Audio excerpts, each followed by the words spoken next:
At the count of 3, 2, 1. Greetings. Honorable Speaker Madam, today I stand here strongly opposing the motion put forward by my fellow proposition bench members. Honorable Speaker Madam, first of all, I would like to highlight that I'm not a good poet, I'm not a good storyteller, so I'll focus on debating rather than using poems and storytelling.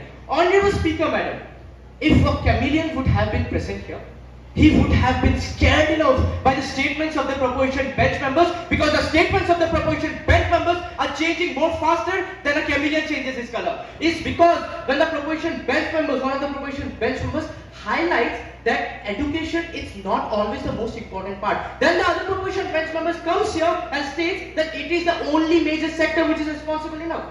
Honorable Speaker Madam, after hearing the statements of the proposition bench members who have been trying to manipulate all the statements one again and again and again, I believe that at this moment of time, I see here 4 directions. One is the north, second is south, third is west, and the fourth is contradiction. Contradiction to the own statements is the proposition bench members who in their bill have highlighted the fact that they are trying that socio-economic development of women will eradicate crime against women. But now the proposition bench members again and again they are coming here and they are making statements that the development in the socio-economic factor will be reducing crime against women. These are completely different sectors. When we talk about the word reducing and when we talk about the word eradicating, those are completely different statements, and when they are just colliding one statement again and again, we just believe that they are just trying to manipulate things again and again.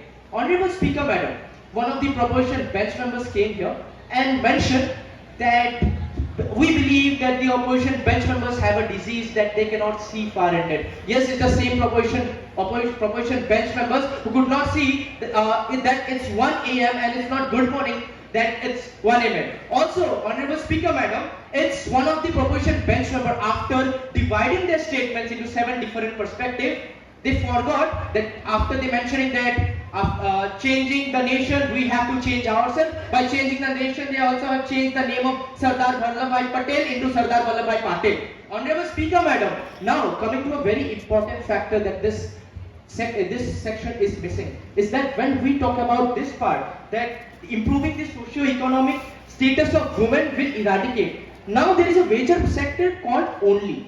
And when we talk about only, it means that the first part of this motion is directly proportional enough to the second part of the motion. But I would like to answer the proposition bench member with a very well-personed statements. And it's the statements of the Honorable Vice Chancellor of Assam Women's University, Madam Ajanta Rajkaur, when she mentioned about that when she was in the US, when she saw that how science and technology is the one who changed the mindset of people and how it has been empowering the women. It's not only clearly mentioned that her wisdom answers that it's not only the socio-economic status of women which change the crime against women. Honorable Speaker Madam, for example, if at this moment of time I have a coin and I keep on polishing it again and again and again, and at a moment I'll find out that one part of the coin is completely shiny. But when I toss that coin, there is 50% probability that I'll be getting the shine part. But there is also 50% probability that I'll be getting the unshine part. So what's that unshine part? That unshine part is the man in the society. When we talk about crime against women, the crime against women cannot only be confined to the crime done by a woman, but also done by men. So two different perspectives which they have been added again and again, and it's creating a mess within the proposition bench members and what they want to say. Also, one of the proposition bench members highlighted a major reason of UNDP. We would like to remind them that UNDP comes under ECOSOC. And the entire wrong session was given because the UNDP gives a resolution to the United Nations Economic Council, and that Economic Council comes under the UN Charter Article 61 to Article 72. So there's a complete wrong statement which have been provided again and again by the proposition bench members.